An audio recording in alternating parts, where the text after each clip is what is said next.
Power Project family, how's it going? Now, we talk all about strength on this channel, but strength starts from the feet. That's why we've partnered with Vivo Barefoot shoes for over a year now. Now, Vivo Barefoot, unlike most shoes, number one, they look great, but number two, they're flexible. They're zero drop and they have a wide toe box. If you wear these shoes over time, your feet will get stronger.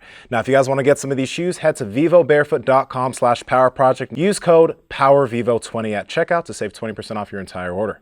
Enjoy this clip. And Nsima, what are you eating? You got a combination of things going on over there. Yeah, man. Lots of things. I got 2 scoops of protein, some raw milk, and some this is the whey protein, and then the salted caramel. Oh yeah, right there, hydration. Yeah. And then I have a legendary tasty pastry, 20 grams of protein, right? And I have a cookie. Just get on mic, cookie bar. Yeah, this is my second cookie bar. Just pull that mic closer, though. Second cookie He's bar. getting more, I don't know about the jiu-jitsu stuff, right? He's getting way more aggressive about He's it. getting aggressive. He's like, pull the mic closer to your face. Well, like, because you'll pull my collar, but you won't pull the microphone. He hasn't even had 20 classes yet. The approaching goes really well Throwing with the his cookie. weight around. Maybe. He criticized my collar over here. Now I gotta cut. Now I gotta cut it down. That was you. I gotta you make brought it. it up. I gotta make a tearaway. Yeah. What's up with these mugs? Don't be trapped. Devil pussy. Everybody's been there.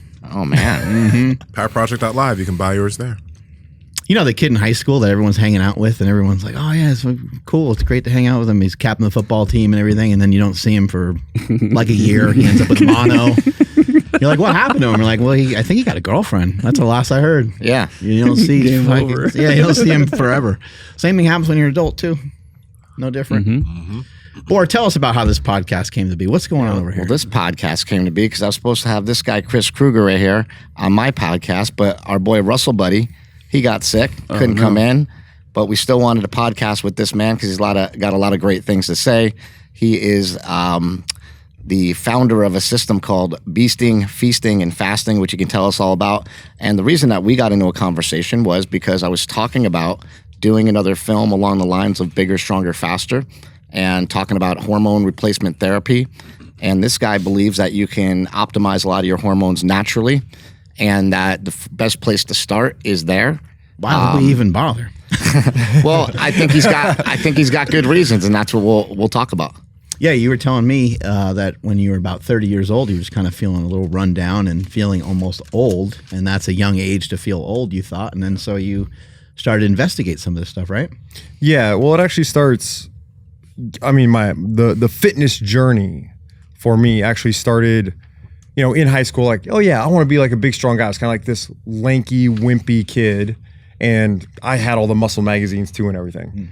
But all through that time, from 6th grade, I came home from school one day, and my parents are like holding each other in their like dark rooms, like it's the middle of the day, right? Like it's 3 o'clock in the afternoon, it should be bright and sunny. And it's like, that's the day I found out my dad had cancer, right? And the more we learn about it, like it's a metabolic disease. Like way before we found out about cancer, it was type 2 diabetes. And then at the time, it's like, oh, we're gonna combat type 2 diabetes with the food pyramid. I'm sorry, right? Did your dad have diabetes, or you're just saying separately? It's No, metabolic? he had type 2 diabetes. So he had he did, okay. Tall guy similar to me, but skinny, weak legs, skinny, weak arms, the dad gut. Yeah. And then like Stay on the microphone. Oh yeah, of course. I'm Apologize. just so animated about this stuff. It's passion. So I always want to be like fit and healthy. And Chris over here in Bigger, Faster, Stronger is like, I don't want to cheat. I don't want to do, and so I always wanted to be like, how can I be all natural and do it that way? It's just never in my mind like, oh, I would take steroids to look like Arnold Schwarzenegger. It's like, I'll just lift weights and eat your spinach or something. Yeah, try and say your prayers, eat your vitamins. Yeah, the Hulk Hogan. So always wanted to be healthy and like metabolically healthy. In the meantime, my dad's like, we're drinking glucerina shakes to try to combat, just try to stay. This is total nonsense. So my whole childhood was like praying every night that my dad would make it to my high school graduation. And literally the morning of my high school graduation, he kind of looks up at me with these watery eyes. He's like, I don't think I'm going to make it today, buddy.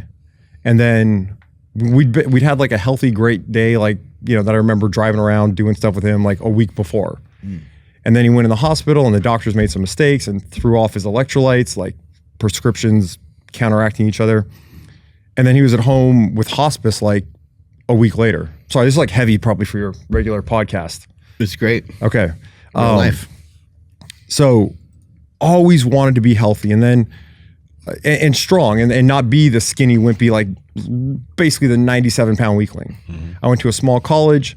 I was on the football team freshman year, was like so weak and wimpy in Division III. And it was a program that was so bad we should have been in Division IV. Like they should have made Division IV for how bad we were. Like 0-9 the next year or whatever. It was terrible. But I intentionally played baseball just to avoid having to lift with the football guys.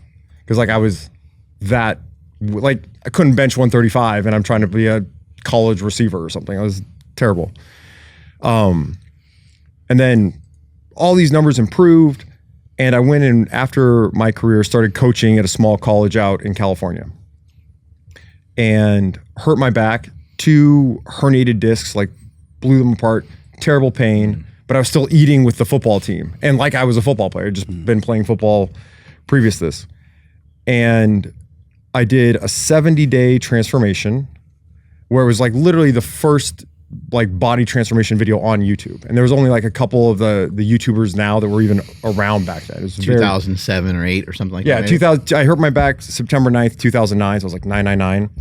And then got fat really fast, just eating and feeling terrible. We just had a podcast about that, about being in pain and how it can promote you to gain weight because you don't want to move. Yeah. Well, and exactly. Don't want to move. And then the only thing that feels good is like I was literally on like a 2-pack a day Oreo habit. Where like that's the only thing that felt good. 2 full things? Yeah. Like literally, so That's a lot of Oreos. we walk across from the apartment to the Ralph's and be like, oh, are we doing double stuffs today? Oh, cranking it up. Andrew, see if you can bring up, they make a new one now. Yeah, mega That's- stuffed, right? Yeah, mega stuffed. It's like the size of this table. It's amazing. They also made the You ones with break your the, jaw to that are half Ritz peanut butter and half Oreo. yeah. Oh, But I could never find them. Oh, that sounds We need to get out of here and go get some of way. these. Look at Oh this. yeah, that real? the most stuff. That's the big one. Yeah, there's mega stuff and then the most stuff. It's like an ice cream sandwich. Oh my God. That looks amazing. Pull up the If they'd had that back in 2009, I'd probably be dead. Andrew, pull up.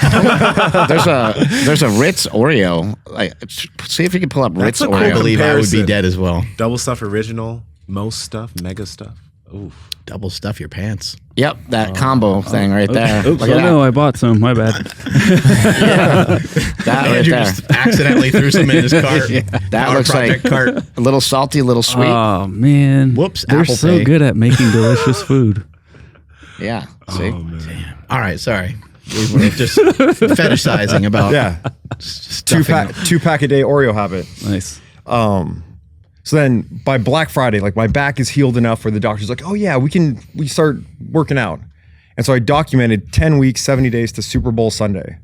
And then got my abs back, got my life back. And that was like my YouTube channel and it was like getting all like, I think the video now is probably like 3.5 million views, but back in the day it was like 12,000 views a day, like clockwork. Wow. And that was huge because there wasn't as many people on there even. Yeah, like it was literally like maybe Athlean X, Scott Herman, Mike Chain, the original Six Pack Secrets guy. Oh, here we go. Oh wow, here we go. That was a great face. Well, that's the before photo face. So that was 97 pounds? So, Shreddy poo. so this is actually the wrong video. Oh my bad. It's okay. So when I said like, oh, I was this weak Look kid. at this. Starting to get studly here. Well, there we go. Oh, he's got Jeez. the undies and everything. Oh, shit. Those are full size cotton shorts, guys. Full size. Jacked. He stayed in the dryer a little too long. Okay, so like I was saying before, weak and wimpy kid, right? Like can't bench my weight as a freshman. Not even my weight. Can't bench 135 as a freshman in college. To by the end of college, I think I would hit numbers that were like respectable, like 225 on the bench for 17 or something. You know, like you can go to the combine That's with great. like some of those numbers. But it was a couple years after that when I hurt my back and then did the 70-day transformation video where I don't start skinny and wimpy, I start fat, right? And then so fast forward a couple years, I'm getting married And I'd always been able to do the body transformation before. I call it winning the Hunger Games, right? We just eat less, we move more, basic formula, we know exactly what to do.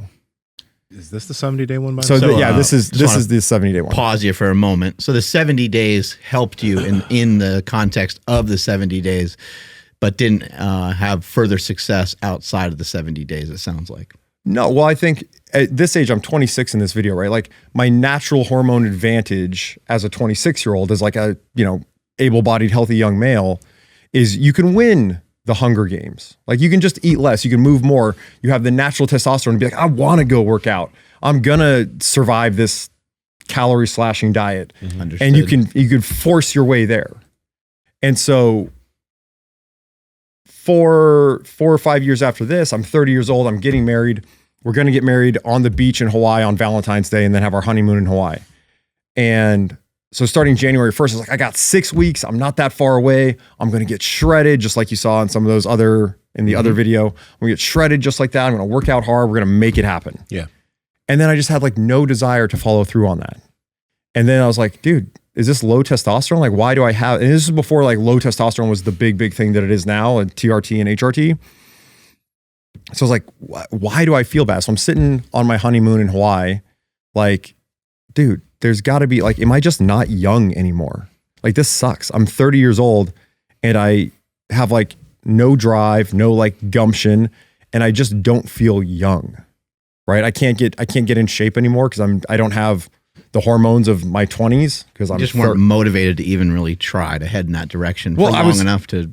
Well, I think there's something different where it's like, I was motivated to do it. Like these are the photos that last a lifetime. Like I want to go out. It's number one, it's a Hawaiian beach vacation, but it's also my wedding, right? Like I want to look great. I want to feel great, but I just had no follow through. And yeah, there's executive function where, we can push.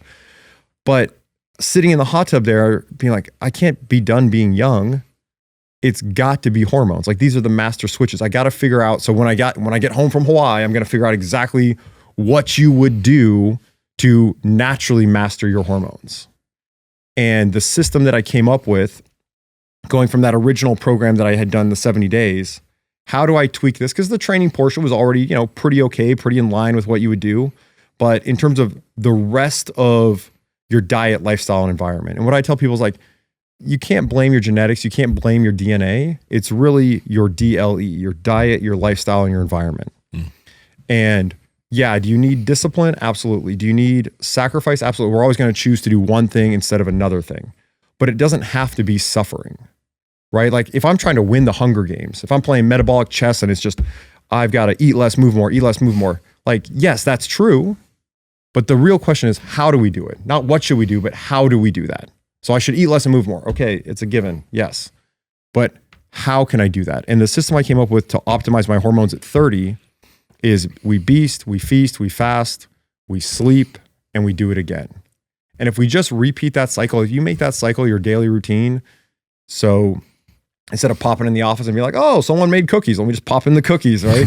Like if we make it beast, feast, fast, sleep every day and focus on the quality of your sleep and being able to turn the dials on any of them, right? I can turn the dials to where it's like, life is really so easy. It's not hard. I'm 240 pounds in a sweatshirt. I look like I could be like an NFL tight end, right?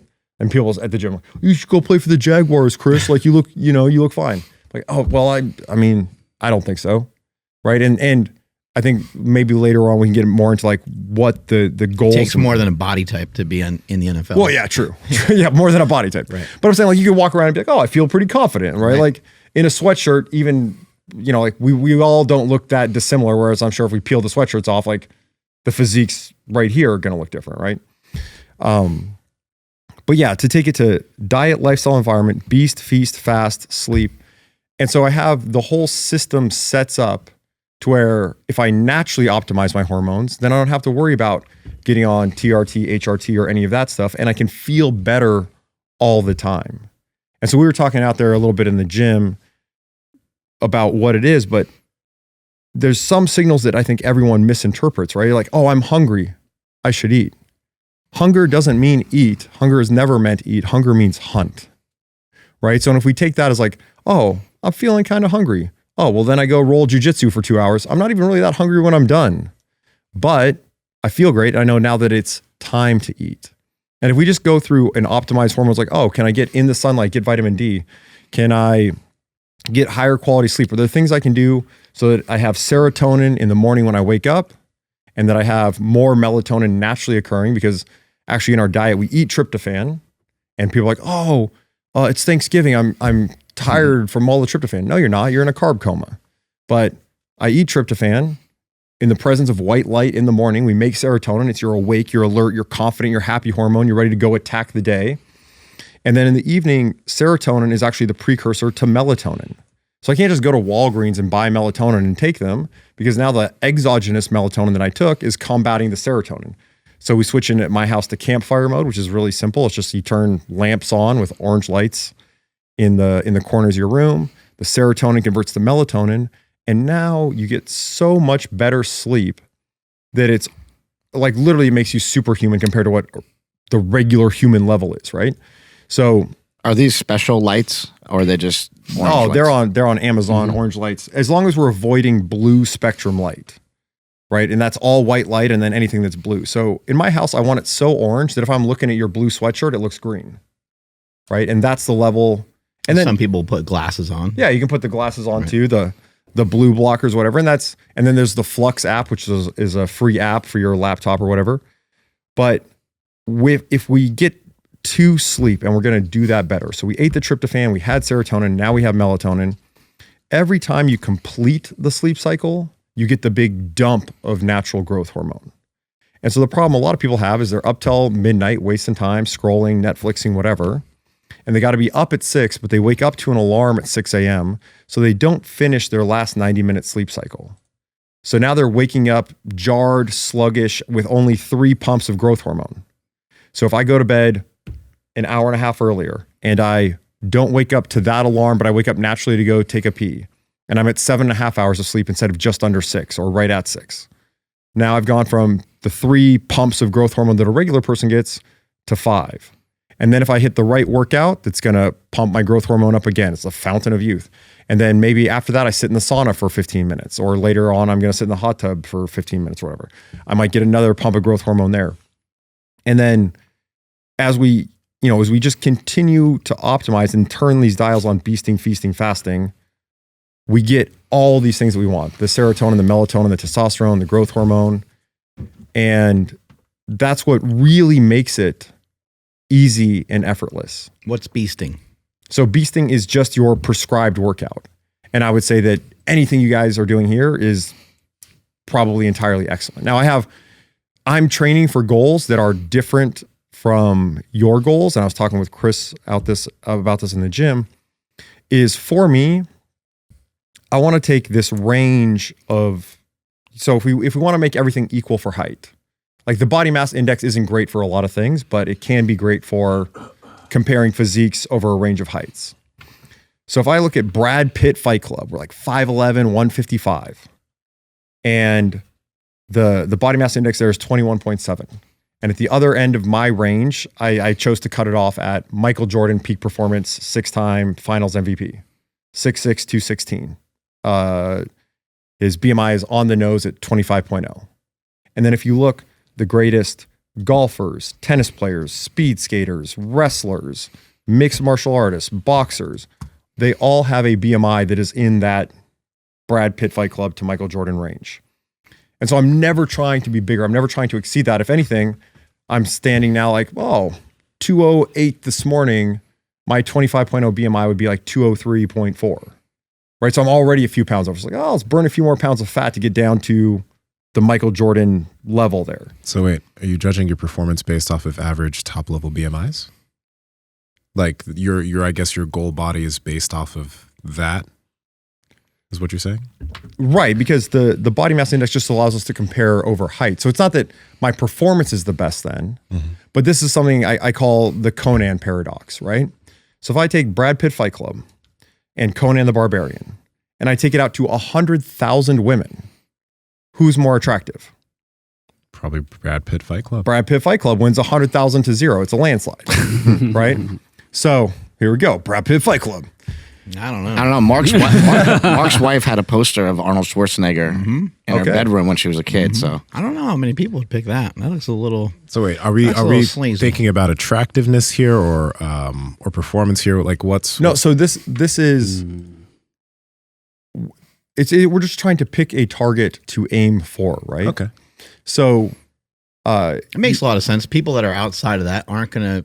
They're not gonna have the same access to be able to play at that level, to be able to do multiple things, right? Like when you get outside that BMI, potentially there's always outliers. There's people that are heavier. There's people that are right. Is that kind of well, you're probably not all natural, and you're probably not all around, right? Like if we were gonna divide up teams, be like, oh well, who's gonna be the first pick? We don't know what we're playing yet, but it's gonna be flag football, slow pitch softball, beer league hockey, tennis, golf, whatever. Like the vast majority of the GOAT athletes exists in that range, right? And so I'm saying just to get there for aesthetics, somewhere in that range is where you're healthy. Because what I really care about, going back to what I was talking about with my dad, is metabolic health. So maybe this is where we should have gone first, is metabolic health is going as far the opposite direction of metabolic syndrome. So metabolic syndrome is the cluster of conditions that underpin basically all of chronic Western disease, whether that's cancer, diabetes, obesity, heart disease, stroke. It's these conditions that we can identify and say, oh, well, you're probably in for a world of hurt if you don't change things. Would you say it's a fair statement to say that your dad lost access to basic human movements and basic human exercise? Oh, of course. Yeah, without a doubt. So couldn't go for he couldn't go do 800 meters on a track or something. Not when he was sick, but before that. Yeah, he stopped doing it. Right. Okay. So I remember when I was a little kid, do you guys remember when ice cream used to get sold by the brick? Like in a paper carton? Mm-hmm. So it was like, wait, hold on. Wait, what? Yeah. Pull this up. Keep on. Okay. His favorite. Well, we're old then. We remember it. I'm lost. You used to buy ice cream and it was in a box. A brick. It was a box, and you unfolded the box. Oh, I definitely like now they sell it in more of like a tub, but it used to be like. It's also not just old. It's like I've never seen this before. Yeah, and you would like literally unbox it and you would How old are start you? scooping. I'm 39. Okay, so maybe it's a slight. Okay. I probably was at the tail end of that. You're at the tail end. All right. Yeah. Gotcha. Okay. boxed ice cream. Fat Boy. Look at that one's called Fat Boy. Yeah, oh, those look good. They probably don't have that brand anymore, do they? Maybe in the Midwest. I hope so. I'm gonna look. They do. Yeah, that's the Neapolitan right there. Yeah, I remember this. Oh, that's so So yeah, good. it's a gallon brick of ice cream. You flip the top open, and my dad's favorite flavor was called Goo Goo Cluster. What was that flavor? Like what was this? I don't know. It's like a Snickers bar basically in an ice cream. Goo Goo Cluster. Sounds like your dad was a genius. Yeah. So we take this brick home, unfold it, open it up, and like I get a little slice, and my brother gets a little slice, and my mom gets like, we got to keep this woman obese slice. No offense, Mom, I love you, but she's been overweight my whole life, and I'm like, okay, we're working on metabolic health for everyone. Yeah. And then the rest of this gallon of ice cream went to my dad. Wow. Yeah, Goo Goo Cluster. That's not the original packaging, but that's the idea. Like this. It's like marshmallow and chocolate. Oh no, I bought another one. Did you buy it? No, it just magically ended up in my cart though. Goo Goo Accidentally Cluster. hit the buy now. So, but metabolic syndrome, right? This professor emeritus at Stanford, this guy, Gerald Reaven, was like, here's what's really happening. He spoke at the big diabetes conference. It's like we got abdominal obesity. We've got high blood pressure, high blood sugar, high triglycerides. Your blood's like turning into gravy. And then low HDL, so low good cholesterol. So can we get over to metabolic excellence, would just be flipping all of those on their head? A very lean midsection, no abdominal obesity, perfect blood pressure, perfect blood sugar, like regulating our blood sugar, getting it down to 88 right after a meal, like right after you return to your fast. Super high HDL, and the reference ranges for all these are terrible. Like the reference range for HDL is like, oh, you're above 40, you're healthy, your doctor's not going to say anything. Your HDL should be like 80, right? That's like you're insulin sensitive and you're healthy.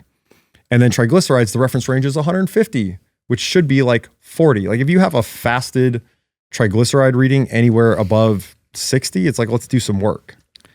And so it's actually that ratio. There's been other studies where it's the most predictive of heart disease. triglycerides and HDL versus anything you would see from LDL or whatever. So yeah, that's really where it stems from, is metabolic health.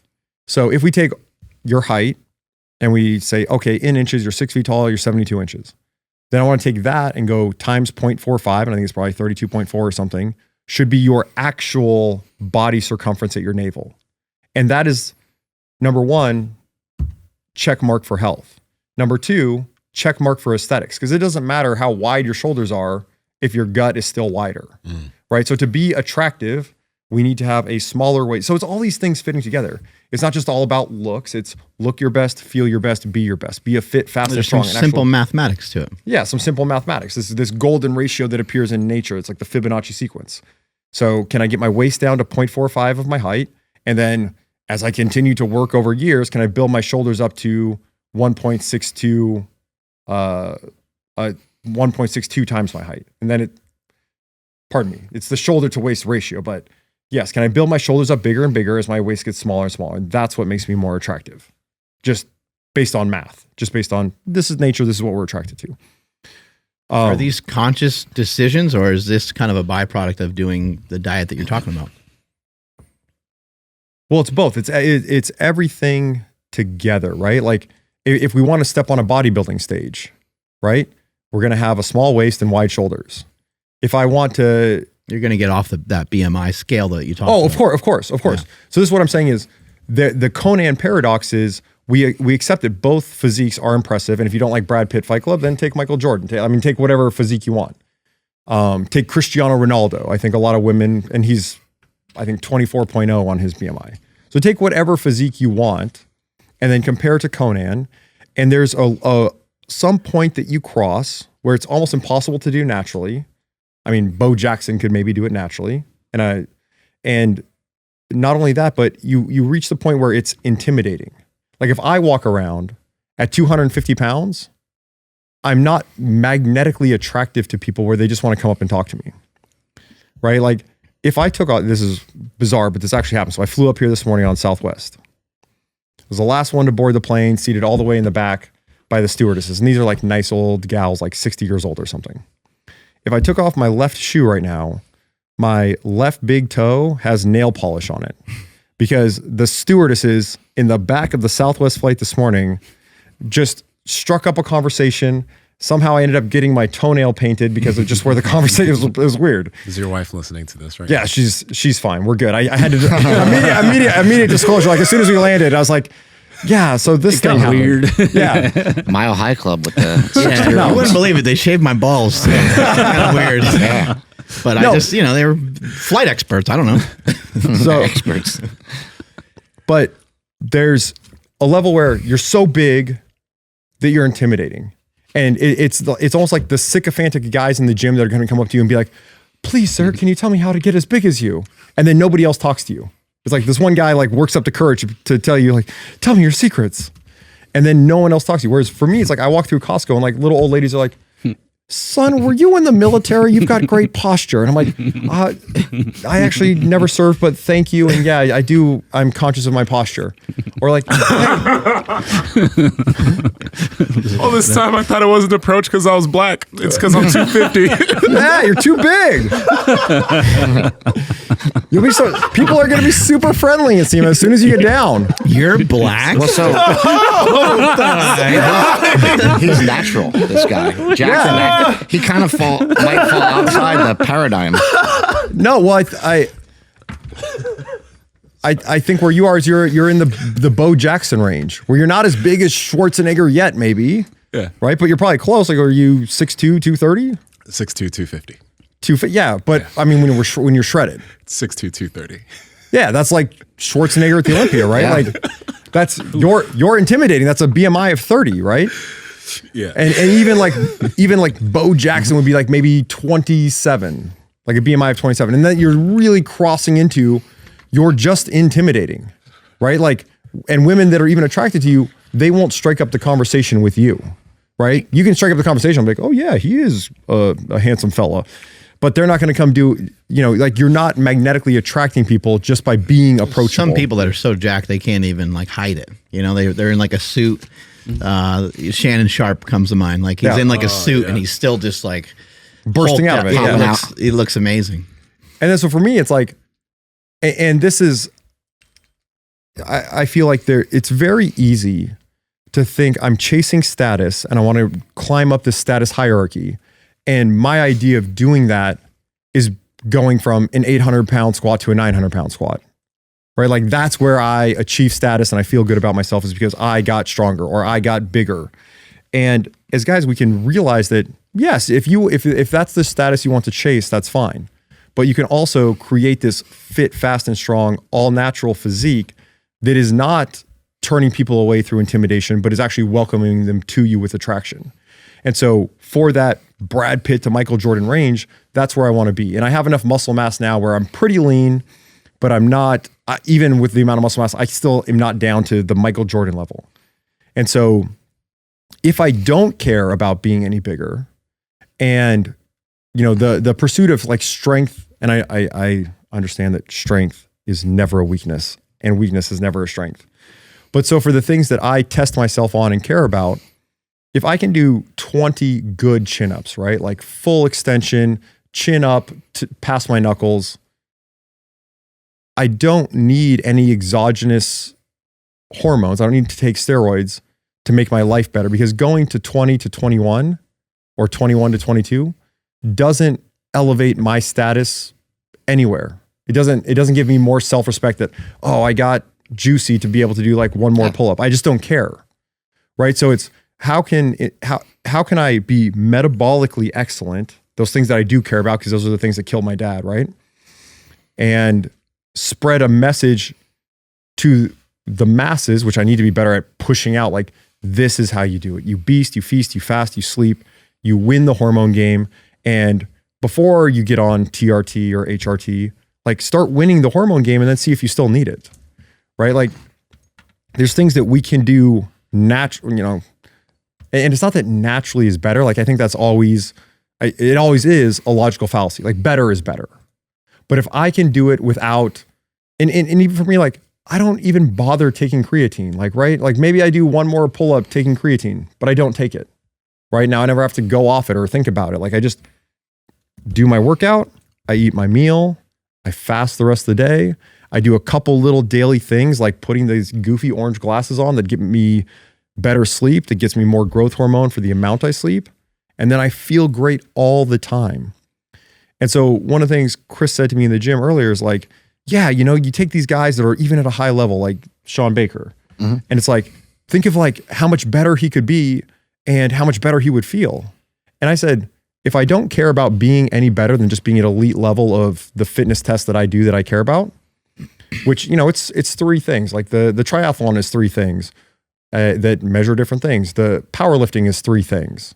And my three things are there's one for chest, there's one for back and pulling, and there's one for your legs. And if I'm not going to get any better at those, and if I don't care to be any better past an elite level, then there's no, and I feel literally, I think, better than everyone all the time.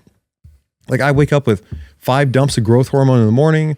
I'm not hungry. I get out in the sunshine. I feel so good. How would you be able to measure that? Feeling better than other people? Well, so it's not the comparison game. I just know how good I feel, right? And I think there are a lot of people that don't feel nearly as good as me. So my question, what Chris and I were talking about is like, could I possibly have better performance on steroids? Absolutely, but I don't care to have it. Could I possibly feel better? I don't think I could. And that's the thing about hormones is like naturally, not that natural is better again, but if it's better, it's better. So hormones are supposed to cycle, right? Like I've got, awesome morning wood in the morning, ready to go, raring, going to go bother my wife. And then my testosterone cycles down throughout the day, or cortisol's higher in the day and serotonin's up, and then serotonin's down and melatonin's up. If I'm just injecting, then I'm like, I'm on high testosterone and all my organs are on high testosterone until my next injection, right? So you don't get the same daily cycle. Well, that's why a lot of people have switched to doing it, injecting every day or every other day. Give yourself a small little bump rather than a big bump. The other thing I would just want to say is that every single man and every single woman will experience that decline no matter what. So for women, every woman's going to go through andropause, menopause, and every man, their testosterone is going to drop at a certain level. So the one thing like that I keep harping on with everybody is that at some point, people should go get their hormones checked and get these things looked at to see if they need them. And it really shouldn't be at like a late age. I think people should do it when they're young. I think people even as young as like 25 years old should be getting their blood work done to see if any of these things are out of whack, because there may be ways that we can fix it naturally. And there also at some point, we need to mitigate those, the problems that women have with menopause are, gives them a really hard time, like they don't feel good. They feel like shit.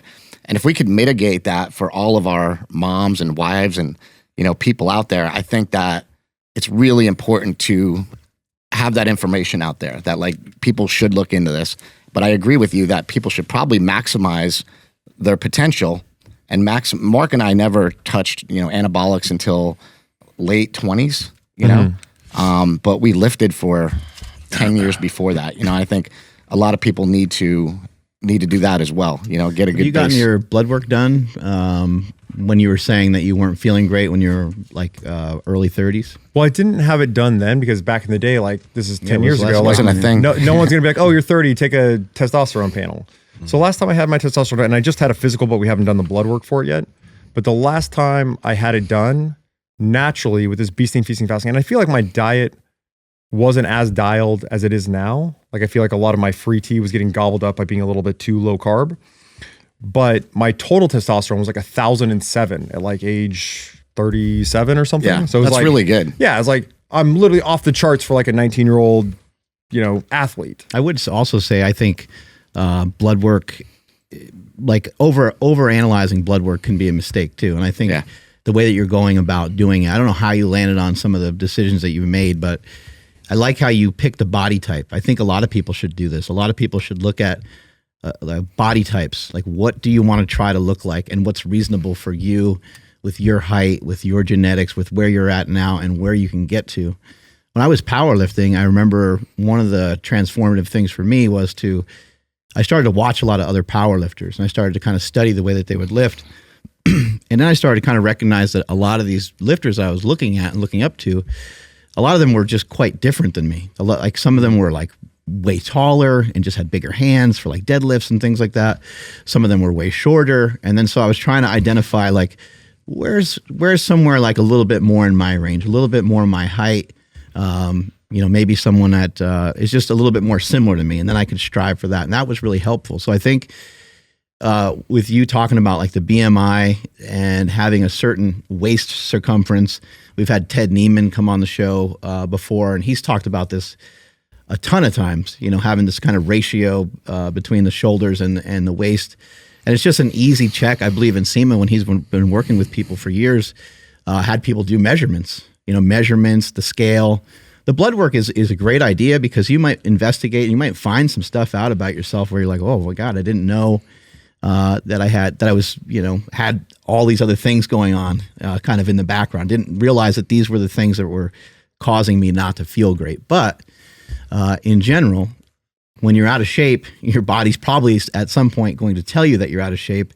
It's probably going to do so at a much earlier age than what you would like, regardless of whether you got blood work done or not. Yeah. Well, and again, the thing is to be like metabolically healthy, right? And for America, like we got 330 million people in the country. There's 300 million broken metabolisms, right? Like before they're going to get into doing any sort of physical fitness, like your metabolism is just broken. Your adipocytes are all filled up with fat.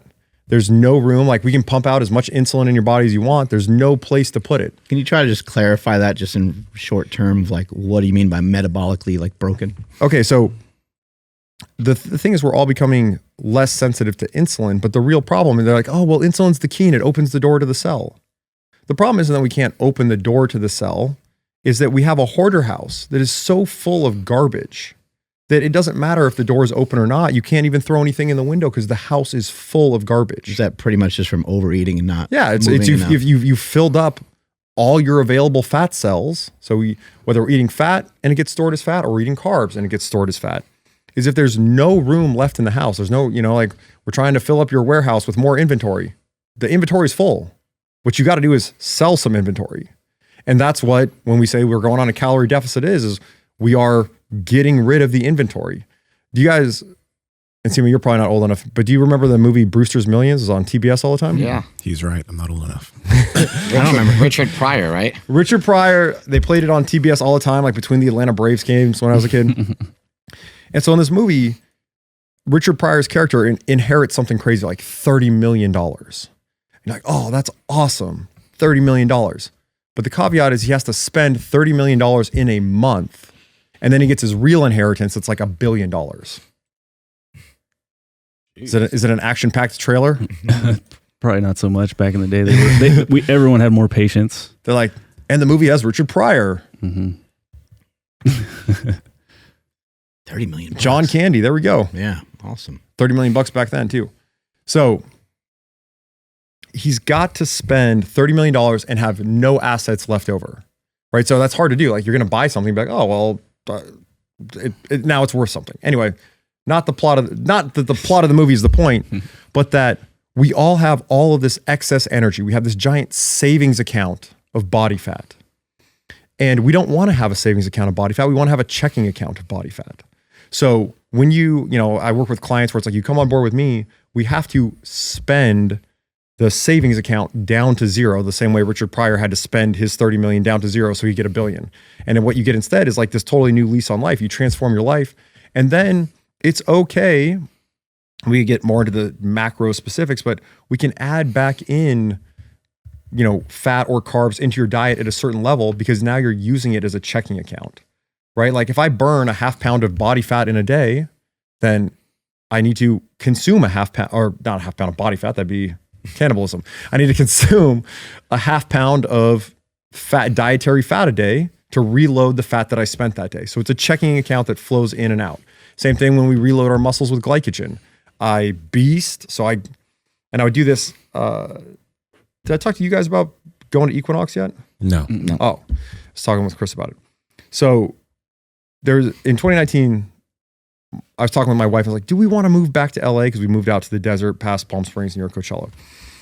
And I was like, do we want to move back to LA? So I took a trainer job at the Equinox in Century City. I was like, I'm going to come here. I'm going to be the #1 trainer. We're going to move back to LA, get some things figured out.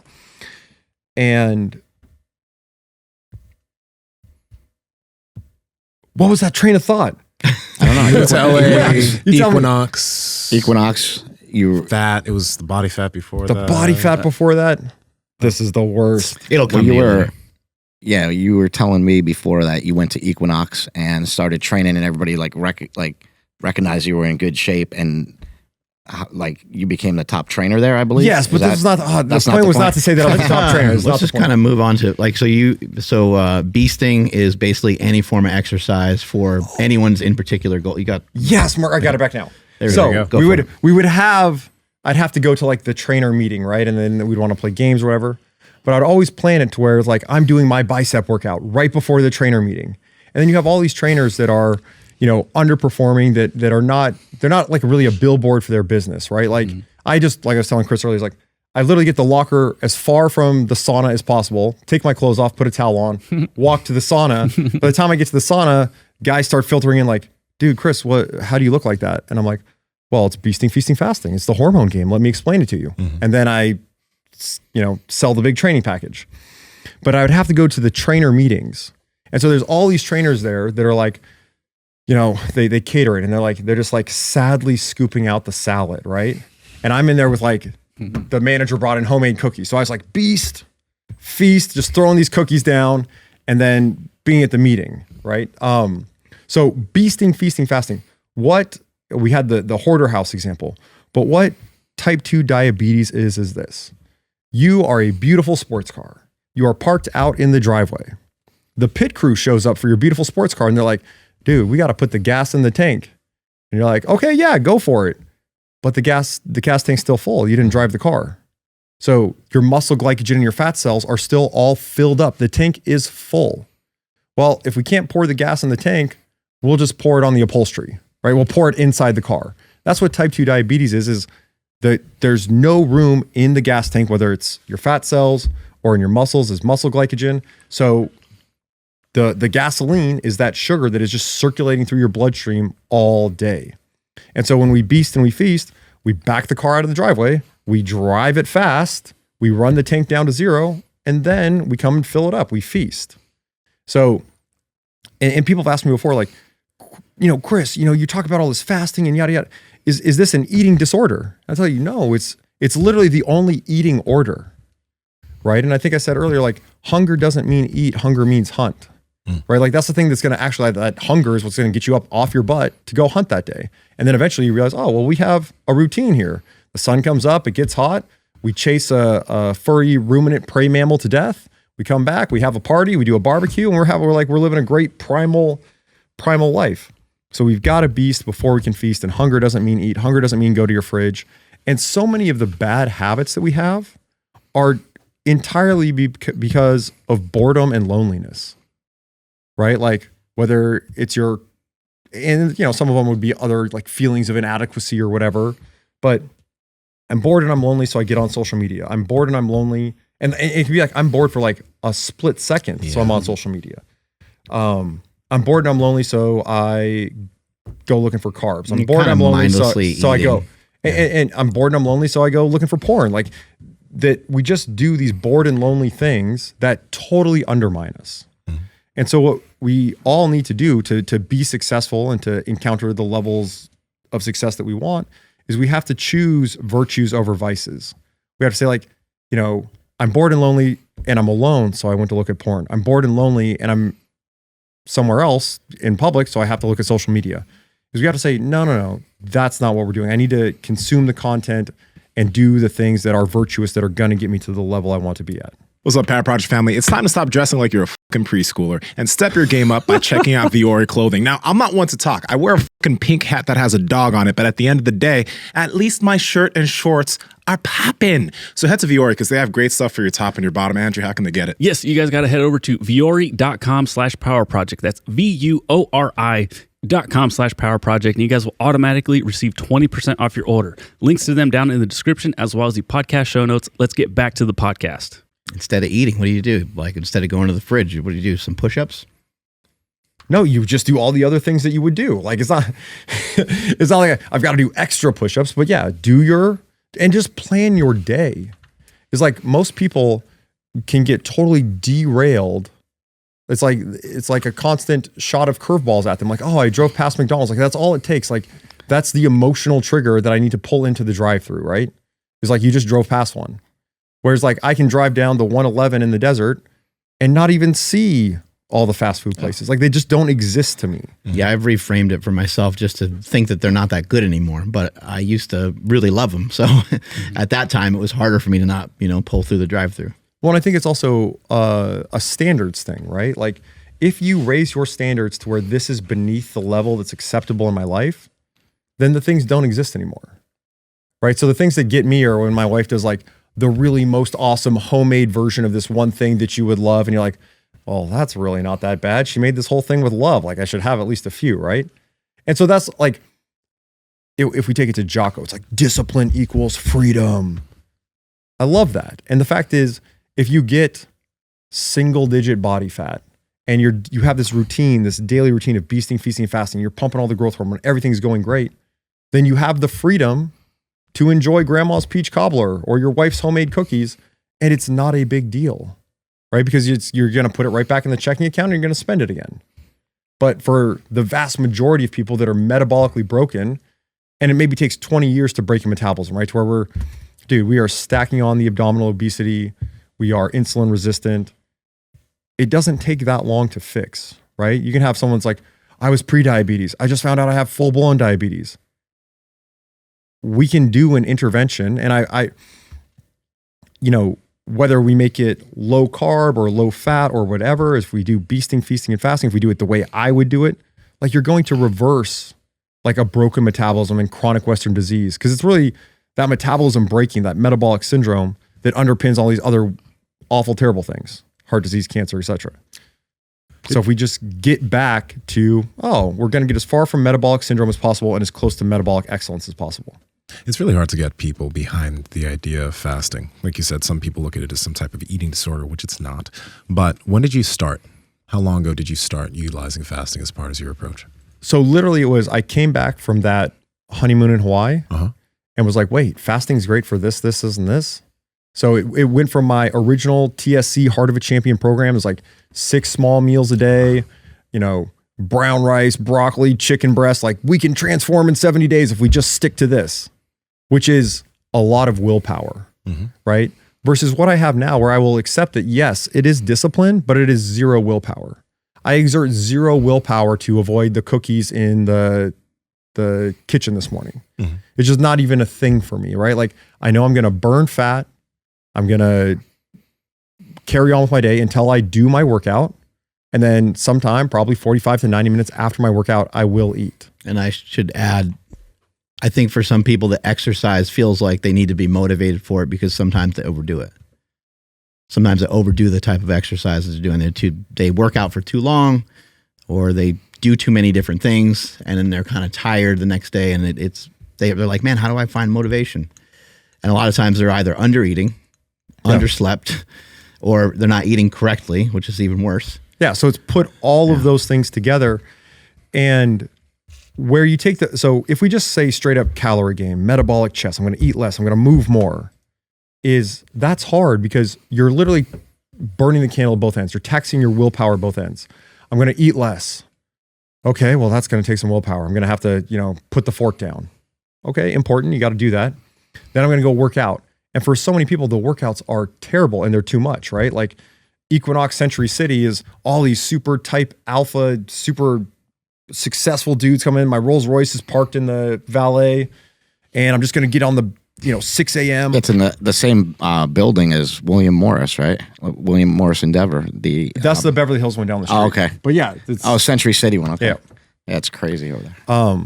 But yeah, it's like I'm a super type A personality. I win. I'm partner at the big law firm or the big talent agency. And I'm going to come in at 6 a.m. and blast through an hour of elliptical. And it's so hard. Like, it takes so much willpower to do that. And then when you have less willpower in the day to resist, you want to drink a bottle of wine and like eat a big plate of spaghetti, right? In the full flex here, big stretch. I stretch all the time. Legit. I was about to hit a double bicep. Yeah, I was waiting for it. You want to hit that? Double bicep. I got a least muscular for you later. But yeah, where it's like everything takes willpower and it shouldn't. It should take discipline. The routine is like, I have to do these things, but I don't have to force myself to do them. I don't have to call on the reserves of willpower to do it. And that way you always have this reservoir of willpower to do the other things that are actually important that you actually don't want to do. Oh, hey, in your business, you got to learn this and this thing today and it's going to suck and you're going to suck at it. Well, I'll use my willpower for that because I literally didn't use any willpower resisting eating these foods or forcing myself to do this workout that's way too hard. And like you were saying, for these workouts that are way too hard that you don't recover from, you're underslept, is everyone has to know that consistency will always beat intensity, right? Like there's no reason if you're fat right now, there's no reason not to attack it and have like a really great 10-week transformation. But then for a lot of people, like that's where we get to, and then we're complacent. Consistency, frequency, and like modest intensity. Like I tell people, hey, especially if you're just starting out, be a pussy.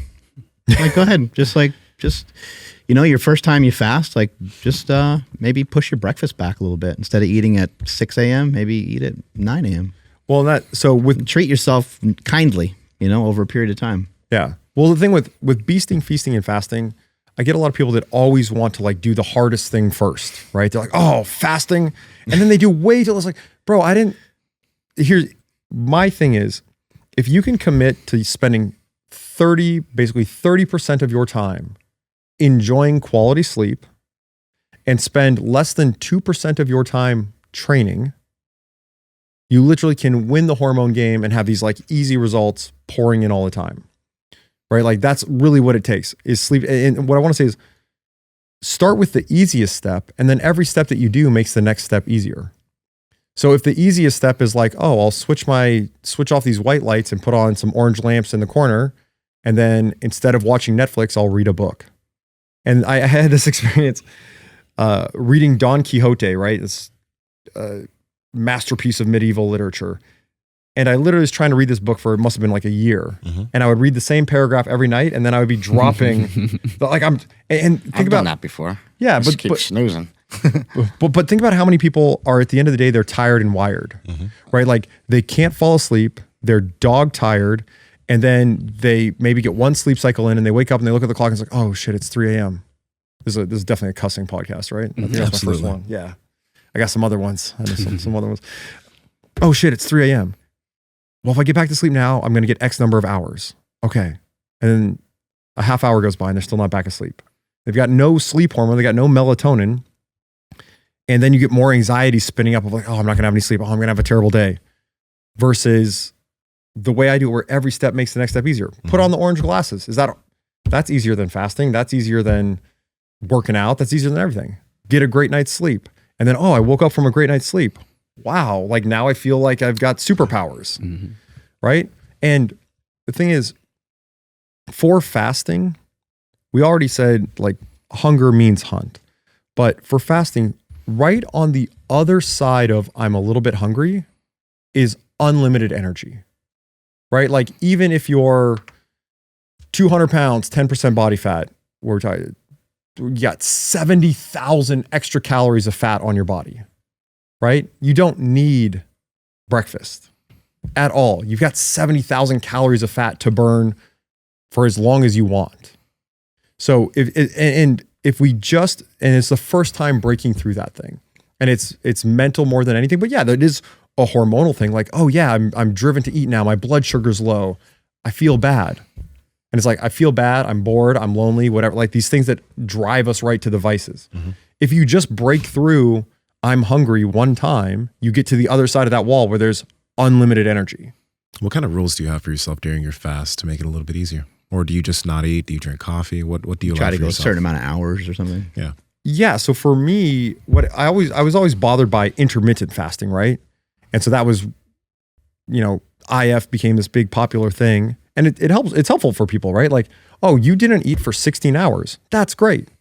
But don't spend the next 8 hours with your face down eating like an ignorant prey mammal, right? Like you should eat like an apex predator. And I think you guys are all friendly and fond of carnivore. And I'm like, well, let's do carnivore plus a little this, plus a little that, balance it out a little bit, maybe more like a Saladino approach. But that's what makes it easier. Every step is made easier by the steps before it. Wait, what makes fasting easy is go to the steps before it. Well, I slept. So feasting. Oh, I ate a great nourishing meal. Like I had so much complete protein that we wiped out ghrelin, the hunger hormone, and we got full satiation with leptin. Not right? going to sleep hungry and fidgety. You ate enough. Exactly. And then we turned up the melatonin, and then we turned up the growth hormone, and then we woke up in the morning and we had the serotonin pumping. So it's just the cycles, that's what cycles do, I guess, where it becomes this like virtuous loop, right? Like everything I do makes the next thing easier. So what will you do to make fasting easier? There's no little hack. Like I don't need bulletproof coffee or any of those things. I just do the sequence, right? So I woke up this morning at 5:15, did some stuff around the house, broke a glass. Actually, I was like, this is going to make me late to the airport. I'm like, I'll drink some water, set this glass down, broke it all over the kitchen floor. I was like, well, someone's going to step in. That's why I had to clean this whole big mess up. Drive, park at the airport, fly here, hang out, like at 0 times have I been at all bothered. Like it's not even a thing. And I don't think a lot of people can appreciate that. Like, oh, fasting sounds like it's going to be hard. It's going to literally be the easiest part of your life. It's going to be the thing that gives you the most productivity enhancement. And, I always want to start clients where things are easy, right? Like I have this client that's, dude, in this consultation we did, he's like, yeah, I think I'm about 370. And here's the thing. Nobody weighs themselves every day on the way to 400 pounds, right? You might weigh yourself on the way back from 400 pounds, but you're not weighing yourself every day on the way to 400 pounds. So he gets on the scale, he's like 387. And I know that this guy has hundreds of thousands of calories of fat that as soon as we get his metabolism working, as soon as we get this kind of insulin pop, that you're going to be fine. But mentally, he's like, dude, okay, I think we're good at 2 meals a day. So it should be 1 or 2 meals a day. Totally fine. And so at 2 meals a day, we start working down, and maybe we go to 1 meal a day, but it's not intermittent fasting. It's not this big window. It's, I'm going to beast, feast, fast, and sleep, or I might beast, feast, fast, sleep. And so it's actually a cool thing if you do it twice in the day, like that's when you're getting jacked, right? So back in the day, I did my strength and conditioning internship at UCLA, which for people, the international audience, it's college sports. And it's one of the most storied programs where like literally everything from men's volleyball to women's golf is a national championship contender every year. Yeah. And football even got one like back in the 50s. So I'm doing my strength and conditioning internship there. And I have this kid who's a gray shirt freshman. So he like literally just dominated high school football in the fall, left high school at Christmas break, showed up at UCLA to start training with the football team. And this guy's like 6'5", 200 pounds, skinny as a rail, but power cleaning 100 kilos. Like it's nothing. Like his warm-up set is 100 kilos and he's picking it up like a toothpick, like just whoop, whoop. So your schedule is you lift weights with the football team in the morning. And this is before NIL deals where all the kids are now rich. Like this is like, you're actually on scholarship. So lift weights with the team in the morning, eat the big buffet, the training table, the scholarship meal. Hang out, go to classes, but you're not like really spending money on food or anything because you're going to come back, go to football practice, your second workout, really, you're running sprints, you're doing stuff, eat again, sleep, come back. And you do that for 4 years. And if you're a kid, you put on 60 pounds of muscle. And then you can spend, like 10 years playing linebacker in the NFL. So beast, feast, fast twice a day to get big. If we're just trying to get shredded, beast, feast, fast once a day, but there's no window. It's like eat a meal or eat 2 meals. Do a workout or do 2 workouts. But the whole thing for me has like been peeling the onion back to where it's like, how do I make it as simple as possible? And how can I feel as good as possible? And I just literally don't need anything else. It's like it's this Spartan existence where if I don't need anything, then it doesn't matter if you take it away from me. And you can say, like, well, Chris, you need your silly orange glasses and blah, blah, blah, blah, blah. Yeah, these are all things that go with me, right? Like if I'm going to stay overnight in a hotel, I can bring an orange light bulb in my silly glasses or my sleep mask. And if you knew the value of sleep, that would be the smallest price ever to pay for in Hollywood, because the testosterone's pretty cheap. And I guess is HCG the other thing you need with it? You don't need it necessarily, but people do use it. Okay. So then you're also going to be like, oh, well, I'm going on growth hormone with that. And that's the expensive thing, right? Growth hormone's expensive. Yeah, growth hormone. So that's what I'm trying to get to is I'm getting what for most people would be like superhuman levels of growth hormone just by enjoying great sleep, right? So the price to pay to like travel with an orange light bulb that I put into the hotel lamp and have my sleep mask with me is nothing for how great I feel. And so everything is as simple as it can possibly be, where I naturally optimize my hormones. And yeah, if there was some other performance that I cared about beyond get my BMI in the appropriate range and then do my fitness test. So my fitness test is 20 chin-ups, full range of like full extension to at least your chin over your knuckles, 20 dips. Well, so these are all 5 points a piece to score 100 points, right? So I want you to have this like trackable metric that we can improve. And then the entry level is this single leg balance. So if you imagine just bending your knee as deep as possible and then standing on one leg, can you get that up to 200 seconds? So it's 1 point per 2 seconds, and then eventually progress that to 20 pistol squats per leg. So at that level, like I would say very few professional athletes in America that if we gave them the test tomorrow would score 300 points. But I've got to the point where it's like, I score 300 points every weekend, right? So if that's the test that I care about, and I care about my body mass being in this place and being lean and looking shredded, then that's all there is. And we peel it back where it's like that simple. So it's like, how much do I have to train to do that? And then, we feast, we fast, and we sleep. And it's that simple. And then if we could do that for 300 million metabolically broken Americans, they wouldn't be metabolically broken anymore. And of that, yeah, if you have a genuine problem, like, oh, I was in Iraq and Afghanistan and we're setting off these things all the time and I've got, no testosterone because of the amount of concussive head blows I've had, or I'm a fighter or whatever, I played so many years of football, then absolutely, like, go see your doctor, get it figured out. Like, if you don't, and I think you were saying this earlier, is like, if you don't feel well, then get it checked out. But sometimes blood work is like this snapshot in time where it's like, oh, I had low T. Well, yeah, but you just like deadlifted 600 pounds for like 10 sets of 10 or whatever you guys doing here. Like, of course your T was like hammered the next day. Like, you didn't have the recovery. A quick note on the blood work thing. I think it's interesting because, for example, if someone were to change their lifestyle, they start getting good sleep, which most people aren't. Most people are watching something or they have lights on and they sleep a little bit late and they get up to an alarm, right? Mm-hmm. So if you start getting good sleep, you start getting light during the day, you fix up your nutrition. No matter where you are or what age you are, your hormones are probably going to get better.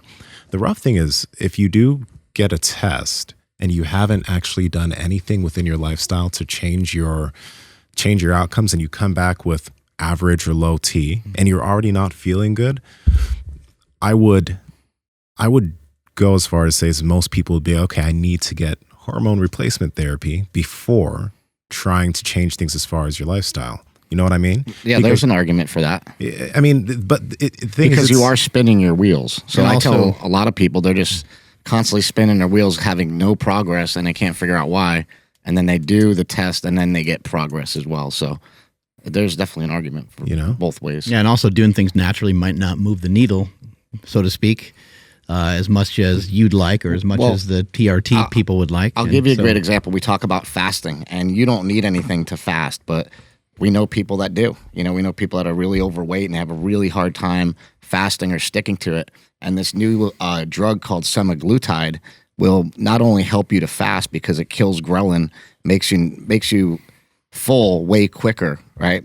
But it also has been having a side effect of people not drinking alcohol, and people also feeling a disdain for the foods that they used to love. So those Oreos, when you have that Oreo day, you might be like, you know what? I hate Oreos now. I do hate Oreos now. And I've actually been using that to sort of, not necessarily because I need it. I like to try everything out. I've always been a guinea pig and been into things. But since we went to Ireland, like the middle of August, I've lost 30 pounds using, semaglutide, testosterone, thyroid, walking a lot, and a very strict carnivore diet. So it's like all those things stacked on top of each other led to me getting back to like where I want to be.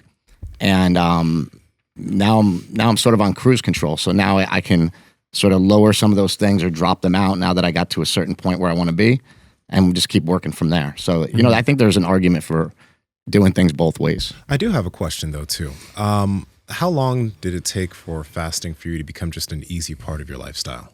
Just like something that you don't really have to think about. When you do it, it's not like you're like, oh, I can't wait till I eat my next meal. It's just a tool for you. How long did it take for that, if you remember? Yeah, I would say that's all within easily the first month. Yeah? Right? Like, because all you need is for your metabolism to be like, oh, we can cross this line from we burn through all the blood sugar, right, which is should be a small amount if we're healthy, to, oh, we burn fat throughout the day. Yeah. So the reason why I actually asked you that is because we've been utilizing fasting for years now. It's something easy. It's something that helped me not be able to, like, I have control over my hunger. When I want to eat, I eat. When I don't, I don't. Like this morning, I ate, but I don't give a fuck because I could fast anytime I want. Hunger doesn't bother me anymore. When I feel hungry, it's not like I have to reach for food. It's hunger, because I've gotten myself used to that feeling and I don't always have to respond to it.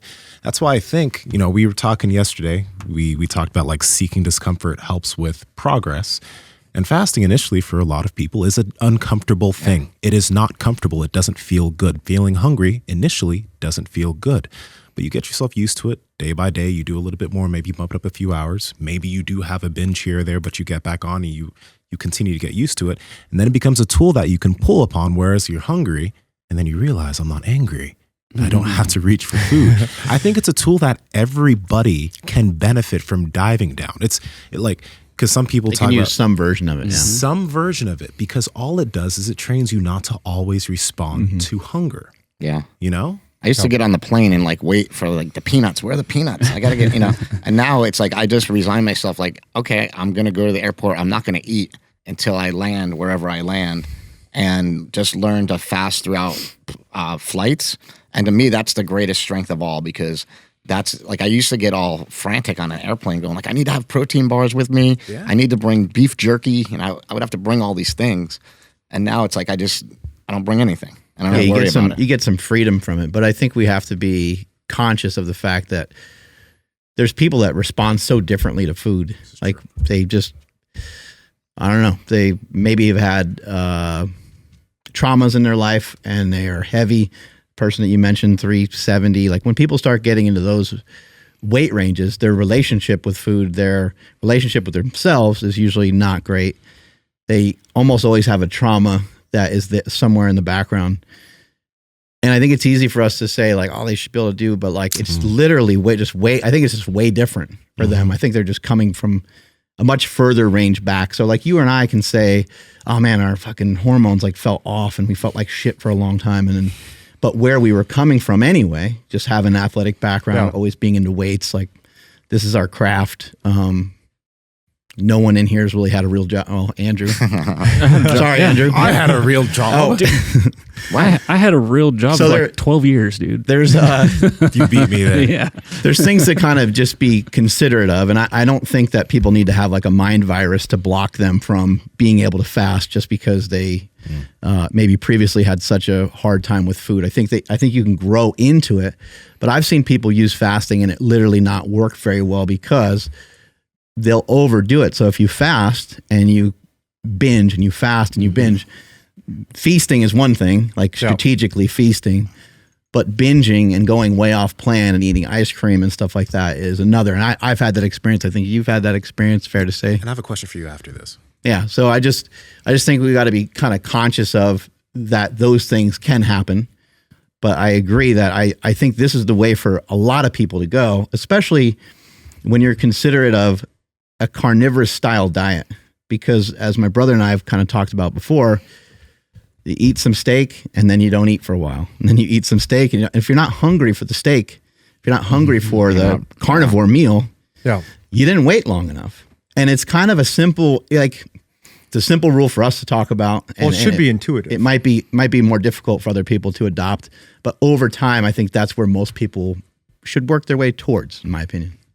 What I was going to ask you was, with the fasting binging thing, the thing I wonder though is some people they'll do some fasting and they'll have like 2 binge cycles, which has happened to me initially, right? 2 binge cycles. Yeah. I mean, let's just call it what it is. But isn't that just for most people, wouldn't that just be a problem to solve? It's like you figure, okay, I fasted for too long. I fasted for 18 hours. I definitely shouldn't have done that. I probably didn't have any electrolytes. I was pretty thirsty during that fast or whatever. And I ended up binging, right? So can't we figure out a way to solve that problem? So maybe you fast a little bit for a shorter period, maybe have more protein when you choose to eat, make that easier for you. I'll put it to you this way. Could I prevent you from leg sweeping me?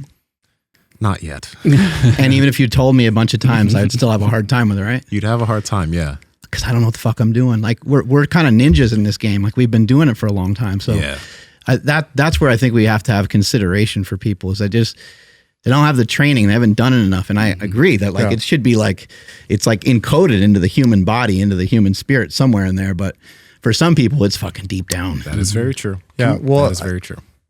Oh, can we get a quick run? Go ahead, say what you're going to say. Well, I was just going to say, that's where these things that you guys are bringing up is where when I'm working with a client, like that's what we're always troubleshooting, right? It's we're going to feast, we're going to fast. We'll do a follow-up call. Hey, how's it going? And I'll have a call where it's like, oh, we talked about all the beasting, feasting, fasting, and a half hour into the call, it's like, well, I've plateaued. I don't know what to do. And we're troubleshooting everything. It's like, oh, but now my wife works the night shift at the hospital and I wait for her and then I get up and take the kids and now I sleep 3 hours a night.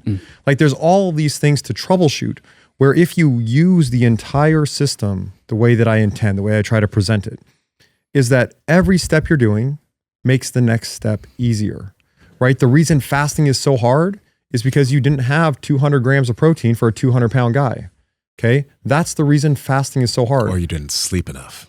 The reason you didn't sleep enough is because there was no melatonin in your system. So we ate plenty of tryptophan at our 200 grams, but we didn't do anything to create the production of melatonin from where it was at serotonin. So then we didn't get great sleep, and we woke up like, all we have to do is like reverse engineer beasting, feasting, fasting to the step before it, the step before it, the step before it. And I think, you know, even for you, like we're like, oh, well, what's it called? Semaglutide? Semaglutide. Yeah. Semaglutide. There's things that if we troubleshot them back far enough, like literally just 1 day cycle worth, you'd be like, oh, well, this fasting really isn't so hard. Well, yeah, because we just ate 2 pounds of top sirloin. Like, of course it's not hard. You know, we've got to get from that step in the sequence, we got to get the hormones that we want from that step in the sequence. And so that's where I'm troubleshooting people like, yeah, fasting seems so hard. Well, what was the meal like? Like, text me a picture of the meal. Oh, well, here's the problem, right? Like if we just troubleshoot it back, we're going to be able to beast, feast, fast, and make it more intuitive. And I really appreciate your point about the trauma, because I think that's, some people have like all of these hangups over food. And like for me, it's like, I just love ice cream. Like I grew up on bricks of Goo Goo Cluster, right? And, you know, there's, whether it's psychological or whatever, if I'm just like, you know what? And maybe, like you're saying, we're ninjas at this stuff. Like this is our craft. Like, oh, this isn't serving me and I can discard it. But then I think we all have the ability, especially if you're working with a coach that can help you change perspective, is that everything looks so, is so much more clear when we just take a step back. So tell me all about your day. Okay, well, here's the big obvious holes that I see. Come stand from my perspective. And like, dude, you know that it's your sleep, right? And like, don't even tell them it's their sleep. Like, you know that it's your sleep.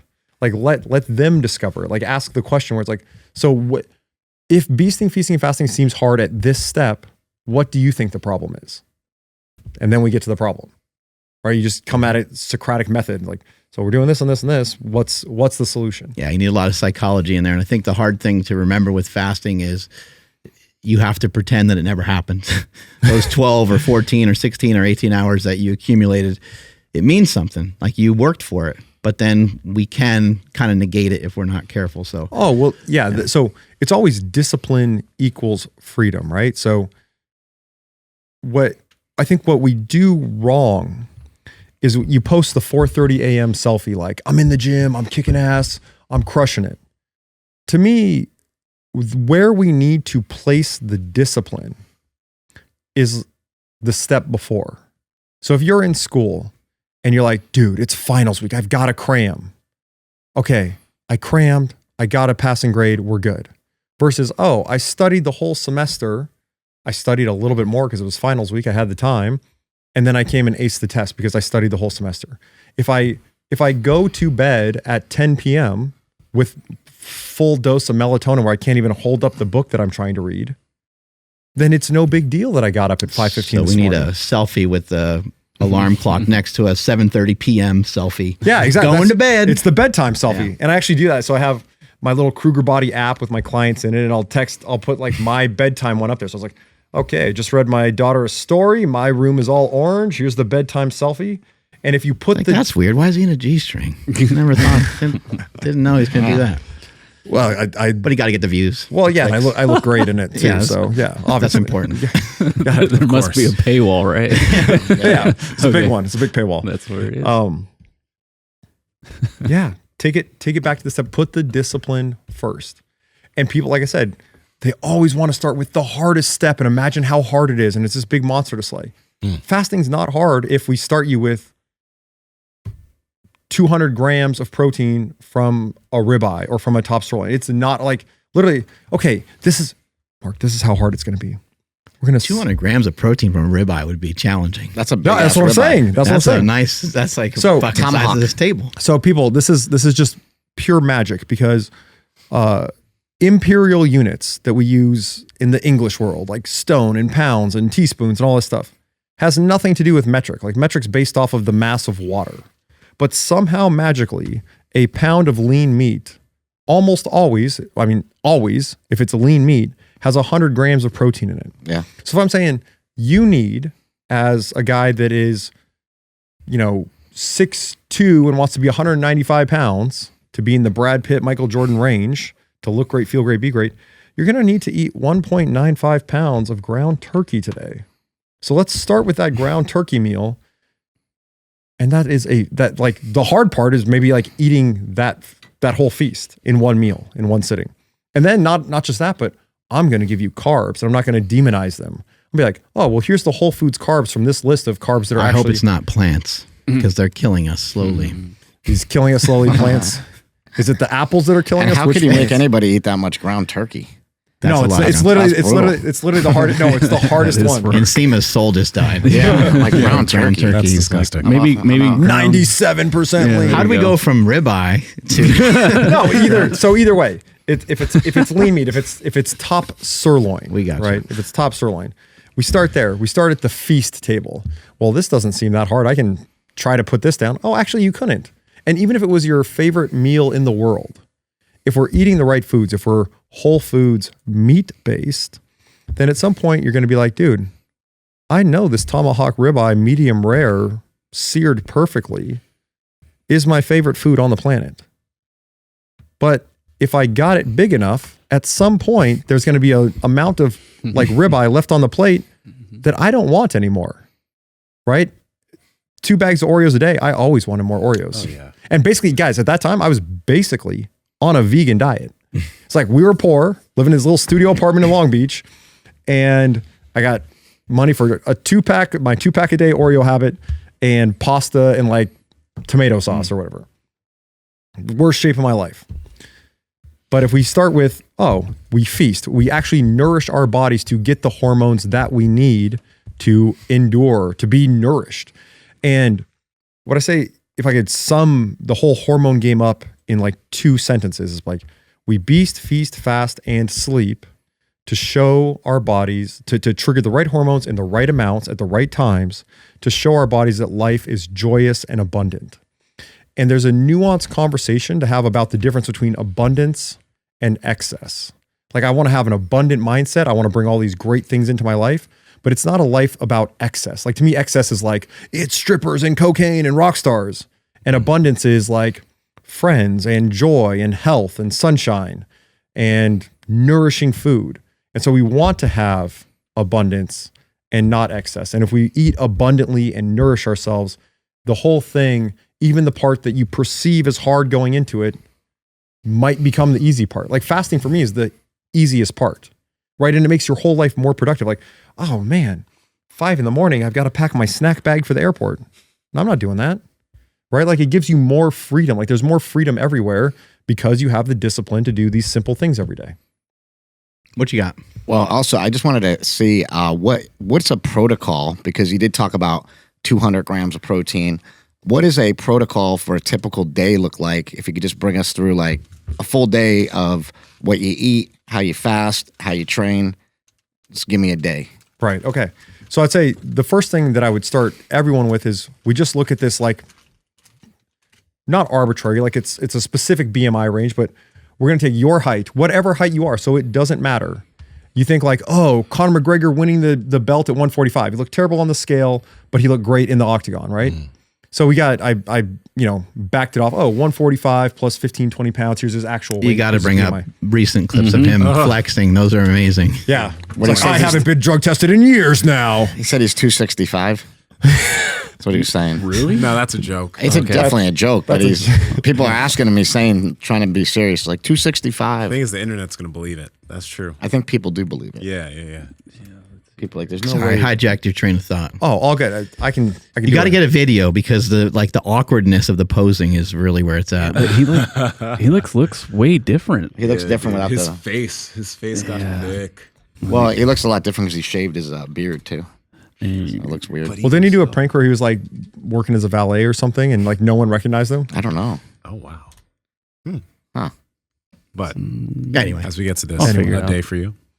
So yeah, what's up? working your way through Yeah. the day. So we're going to pick your ideal weight. Then we're going to say, okay, basic macros just for protein. Because everyone's always like, oh, you need a pound per gram of body weight. Okay, we got to stop. And I would rather. I love this pose. I think when he faces, yeah. That's so awkward. Like it's like dick forward, yeah. But then like the lean back is weird because like he's not like using his whole body. He could flex and look bigger if he went up higher. Oh my That good old dick pose. Bulge first. He don't fucking care. That's great. All right, my Oh, bad. he's got all that whiskey money. That's right. So yeah, so people talk about like, oh, well, is it 1 or 1.1 grams per pound of body weight. We should eat for everything we should do. We should eat for like our ideal weight. So yeah, you want to, based on your height, we want you to be 200 pounds, 200 grams of protein. And I'm going to have a list of, these sources of protein. What you pointed out which is probably around 2 pounds.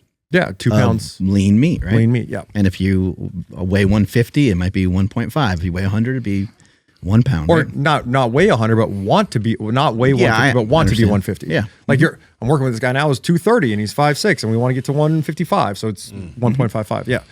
But yeah, regular day for me, I wake up way before everyone because I had the same bedtime as my wife who sleeps longer. And I had the same bedtime as my daughter who sleeps longer. So I wake up and have like the most productive hours first thing in the morning on my laptop, writing, doing my thing, totally uninterrupted. Then we take my daughter to school, drop her off. We go work out at our new fitness club because somebody wanted to kill me at the old one. Just a crazy guy. Literally wants to kill you. Yeah, the dude's crazy. Did his wife paint your toenails? No, his wife didn't paint my toenails. He's a bachelor. But yeah, this You is, son of a bitch. Look how nice your toes look. it's just one toenail on the Southwest flight. Hopefully, we didn't mention any names, right? Because No.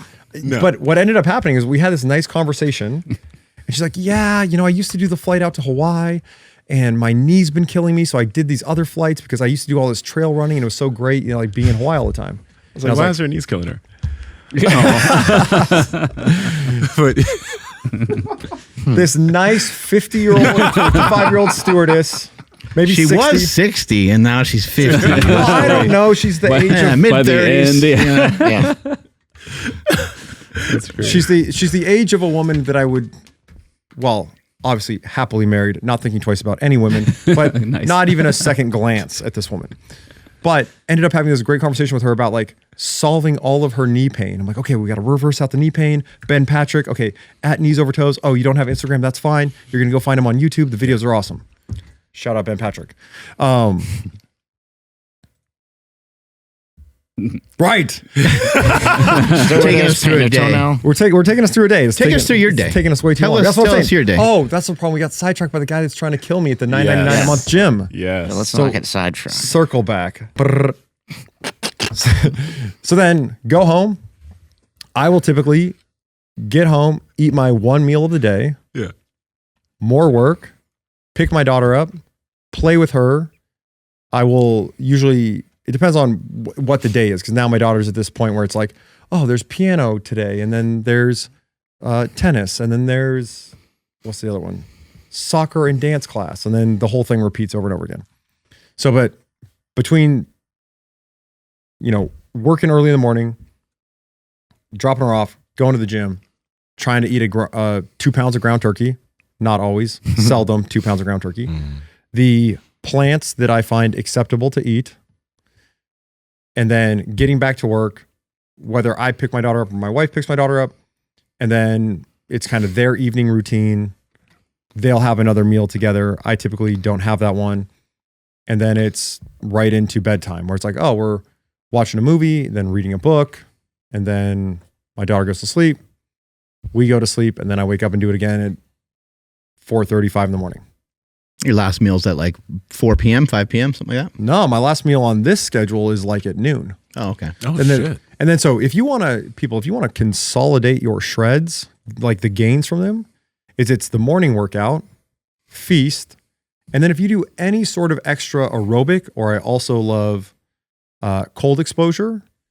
If you do any sort of aerobic or cold exposure, when you wake up the next morning, regardless of glycogen and hydration and hormone levels, you're going to be lighter, right? And then if you just repeat that again and again and again, like you're shredded very fast. It's really powerful for a lot of people, especially those that struggle with, I think most people are consuming a lot of calories past like 6 p.m. Yeah. So I always say, So if you fast through that, yeah, well, eat earlier in the day. And difficult, if but- you just had this beautiful big lunch and then you don't stay up late enough to get hungry, right? And I would even if I did feel hungry at 5 p.m., if at 5 p.m. I do like a 30-minute aerobic run, very easy, totally chill, breathing through my nose, then I get back, maybe dip in the pool, and then there's no part that's ever hard, right? And so that's how we progress it through the day. And that will get you shredded so fast. If you feasting, fasting once, but if we add that bonus activity, I call it the bonus beast, and it can be literally anything you like to do. Like if I want to go play tennis or roll jujitsu, by the way, I'm a certified green belt, 6 blades. So watch out, guys. Green belt. It's the intermediate belt when you're not really worthy of a blue belt yet. I didn't even know there was one. It's not a real thing. It's like, so Made it up. So like, no, the Gracies have like, kids have the green belt. Right? yeah, And kids the have a green belt, but stripes. the Gracies have like their combatives belt or something that's like between white and blue. It's the intermediate between white and blue belt that a lot of different places have some belt in between. Oh, that's cool. So it's 6 blades. It's a green one. Okay, cool. So basically I'm an advanced white belt.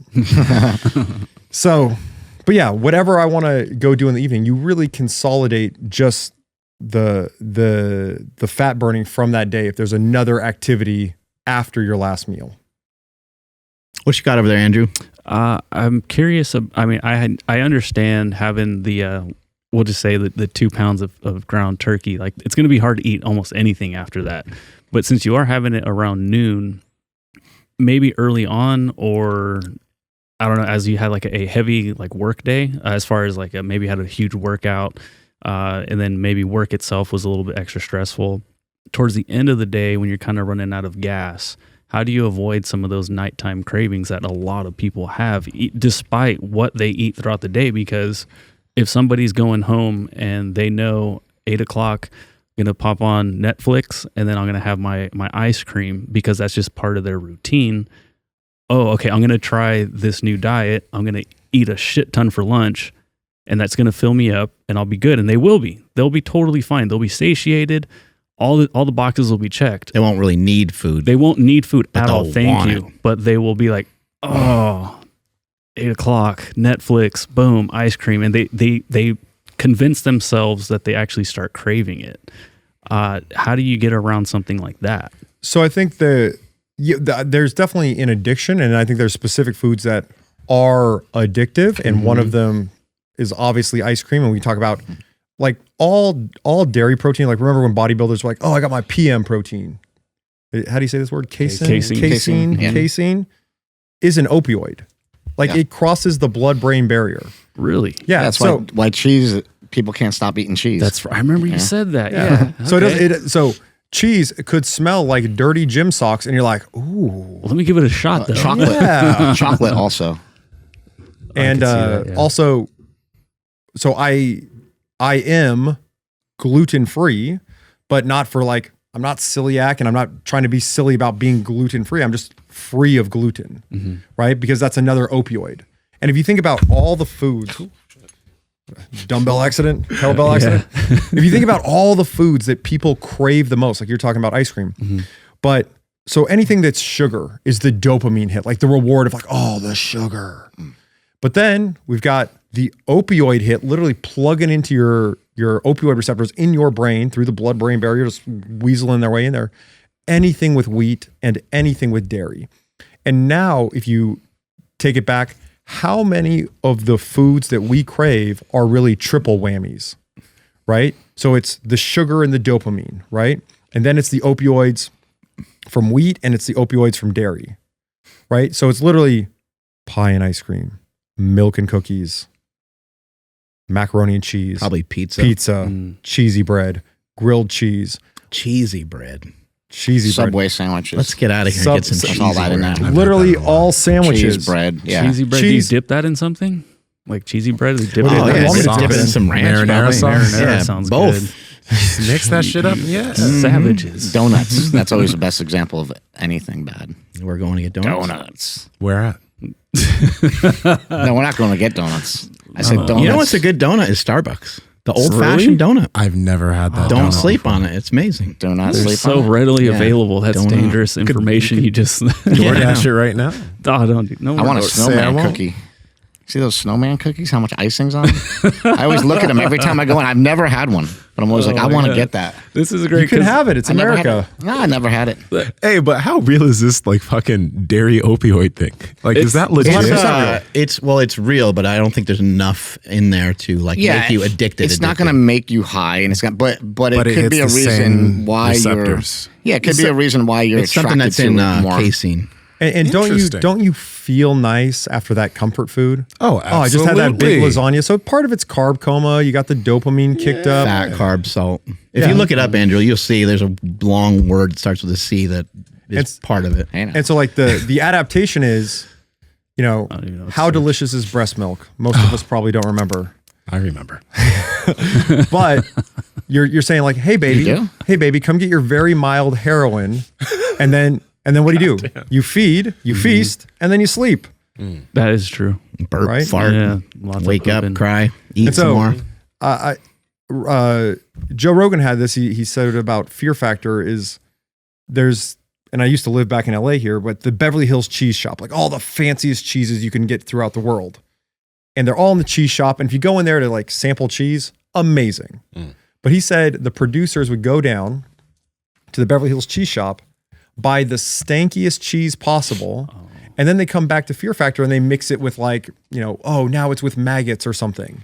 And so if you smell cheese in a context where you're not anticipating cheese and they're telling you it's disgusting maggots. Well, the maggots don't, taste like anything. World Economic Forum loves it. We can all eat the bugs. So it doesn't actually taste like anything. But if I mix it in like really stinky cheese and tell you, oh, they're disgusting maggots, in that context, you're like, oh man, I'm going to throw up right now. But if you saw it in the cheese shop, you'd be like, oh, this is amazing. I can't wait to get more and more of this. Yeah. Wow. Yeah. Cheese for days. What is your so you had mentioned also that like if somebody's not able to do the 1 meal a day, like 2 is cool, or 2 with a workout. You have to do another workout. Yeah, I'm curious about it because I've been doing 2 meals a day for a few months now. Okay. Feeling fantastic. I can fast the entire day, but what ended up happening is like, because I do love the productivity of not having to like take my Tupperware out and go reheat shit all day long. Like that sucks. But what happened was it actually took a lot of the stress away from thinking I needed to eat or thinking I needed to hunt, right? Because I would still get the hunger feeling and I'd be like, I know this is going to go away, but like, damn, I can't wait to get home and start eating. So what happens is I'll have 10 eggs a day for breakfast, and then that fuels me throughout the entire day until I get home to eat dinner. And dinner is usually like a ribeye from Piedmontese, which Nice. initially I could eat that and then like whatever else was left like on everyone else's plates. These days it's like I have to look at like whatever's left from my son's plate or my wife's plate, be like, all right, let's do this. Before it was no big deal. I'm like, dude, just make me 2 steaks. But because I had that really big breakfast, everything kind of dwindles down towards the end of the day now. Yeah. And then also I'm not having any snacks throughout the day. So in my opinion, I think if somebody can't necessarily fast an entire day or even a 16 hours or have that 8-hour feeding window, I think just kind of relieving a lot of stress in the morning or throughout the day by having that meal in the morning and feeling satiated all day is going to help a ton because you're not going to get the bullshit calories throughout the day when you're snacking. Yeah. I do a lot of what you're doing. I do that a lot. It's just sometimes different. I don't have 10 eggs usually, but something similar. Well, I would say whether it's 1 meal or 2 meal, don't make it this intermittent fasting window where it's like, oh, I just opened my window. It's 8 hours of eating stuff. Yeah. So 1 meal or 2 meal and snacks make us fat. So 1 meal or 2 meal, snacks make us fat. The minimum fast I would like for your overnight fast is 14 hours. I think all the clinical data is like 13.1 hours gets you the autophagy and the everything. So if we make it to 14, great. And then my question is, what do you do before the eggs? Lately it's been open mat and then a class of jiu-jitsu. Oh, beautiful. So if we're like we're actually like beasting. Yeah, so that's eat the eggs. Mhm. And then I would say if there's something, and I would just throw like a bonus workout in, like do as many chin-ups as you can, as many dips as you can. Just be in the garage on a $170 dip station. You got a Dick's. Chin-ups, dips, chin-ups, dips, chin-ups, dips. Go eat dinner.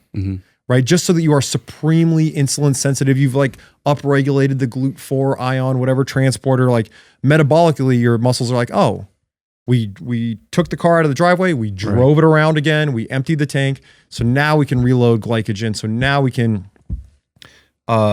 fill back up. And then the tank's emptied, you refill it.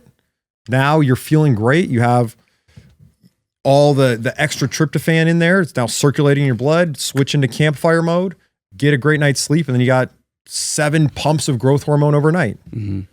And then, so do you care much about, I mean, because like in bodybuilding and like the, bro science or whatever, we talk about that feeding window, like, or the anabolic window right after a workout. Does that have anything to do with like why you suggest eating right after a workout? Well, yeah, it has everything to do with it, right? Okay. So it's like, I want to empty the tank, and then I'm at my most insulin sensitive. And so before I lose that anabolic window, I would love to eat, but I'm not going to eat before I work out. There's no pre-workout meal.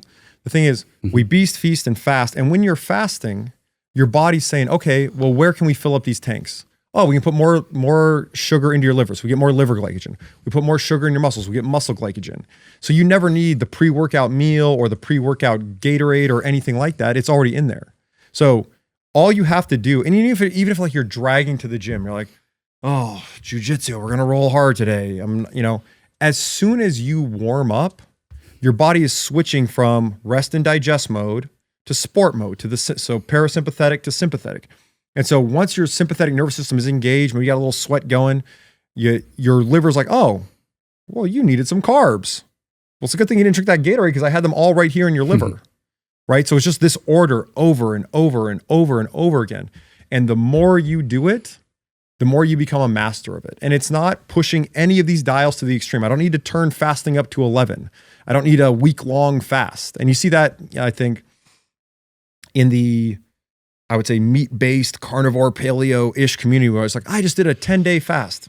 I'm nonplussed. Like, yes, that's impressive. Congratulations, if that's what you wanted to do. But if we actually take the stress out, like I eat a big nourishing feast once or twice a day. So easy. I do this training program that's not extreme. So easy. 2% of my time is training. And then I want to have another activity that I enjoy, whether that's jujitsu or tennis or golf or any, you're playing in the beer league hockey, whatever, like slow pitch softball. As long as you're actually like, there are some guys that I know that are like, they're playing slow pitch softball and it should be an amazing fun time, but everyone's like so out of shape. It's like, how do you even enjoy doing that? Right? Like I want to run out and make like a diving catch, or I want to like hit an inside the park home run, like that you could do depending on where you're playing. And guys, it's like, oh, well, I'm going to hit the ball over there by the right fielder and then waddle down to first base before he can throw me out at first. Right? Like, and that's, I guess, this passion side, like obviously metabolic health for all, like beasting, feasting, fasting, win the hormone game makes metabolic health accessible to all. And then you just get so much more enjoyment from everything. Like, would jujitsu be any fun if you were like the fat guy that can't move and that is out of breath? No, it'd be horrible. Yeah, it'd be horrible, right? So the reward is that we get these things. So the reward doesn't have to be the reward meal, the cheat meal. Like I'm not trying to take myself off the path. I'm trying to be more focused about staying on the path because that's the real reward. And then I'm more productive and I get better stuff done at work. And like I take the next step in this part of my life. And for men, there's really like 3 things, right? There's only 3 things. And then you can add a hobby. So we can say it's wealth or career, whatever, wealth, health, and relationships. Or it could be your money, your muscles, and your marriage. And no matter what, if you are missing one of those 3 legs on the stool, like it doesn't matter how rich you are, you're always going to be perceived as lower status if you're the guy that carries himself like a fat slob, right? Like I have clients like this where they want to do like inner circle VIP coaching. And I'm so excited to like put this 3rd leg on the stool with them, right? Because even if you have the giant mansion and the hot wife and she still loves you because she's going to love you anyway. But how much more attracted is she going to be when you have a waist that is 45% of your height and muscular shoulders and separation? Like how much better is your life going to be? It's this tide that raises all the ships when we have supreme metabolic excellence.